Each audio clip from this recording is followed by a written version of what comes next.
पक्का ये रिक्शा वाला ही झूठ बोल रहा है। बस बहुत हो गया, अब मेरे सामने ना और झूठ नहीं चलेगा।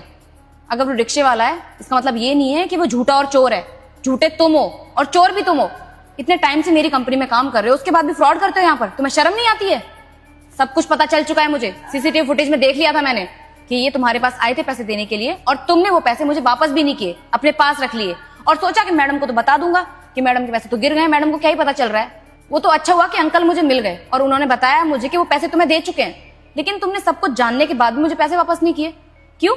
मैम वो मेरे मन में ना लालच आ गया था इतने सारे पैसे देखकर। मुझे लगा था कि वो पैसे इसके पास रह गए हैं, तो आपको लगा वो पैसे खो गए होंगे।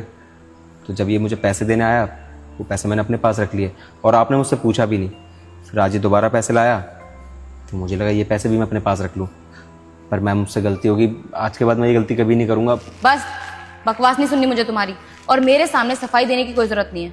अरे वो तो अच्छा हुआ कि मुझे सब कुछ पता चल गया, वरना मैं तो हमेशा यही समझती कि मेरी कंपनी का मैनेजर बहुत ईमानदार है, लेकिन तुम एक नंबर के फ्रॉड हो। तुम मैनेजर हो मेरी कंपनी के और तुम्हारा काम है मेरी कंपनी को मैनेज करके चलना, और तुम क्या कर रहे हो? तुम फ्रॉड कर रहे हो। अरे जिस थाली में खाते हो उसी में छेद करते हो तुम। तुम्हारी सैलरी कम पड़ जाती है क्या तुम्हें? उसके बाद भी तुम्हें ये चोरी करनी पड़ती है। अरे एक जगह तुम हो और दूसरी जगह ये रिक्शे वाले अंकल, इनको भी पैसे मिले थे। अगर ये चाहते तो ये पैसे रख सकते थे, शायद इनकी जरूरतें तुमसे ज्यादा होंगी, लेकिन इन्होंने ऐसा कुछ भी नहीं किया। इन्होंने ईमानदारी का रास्ता चुना और तुमने बेईमानी का। और जो लोग बेईमान हैं उनकी मेरे ऑफिस में कोई जगह नहीं है। तो अपना टर्मिनेशन लेटर साइन करो और निकलो मेरी कंपनी से। मैम प्लीज मुझे नौकरी से मत निकालिए, और रही बात पैसों की तो मैं पैसे वापस कर दूंगा। बस मुझे कुछ नहीं सुनना। You may go now. लेकिन ma'am you may go now.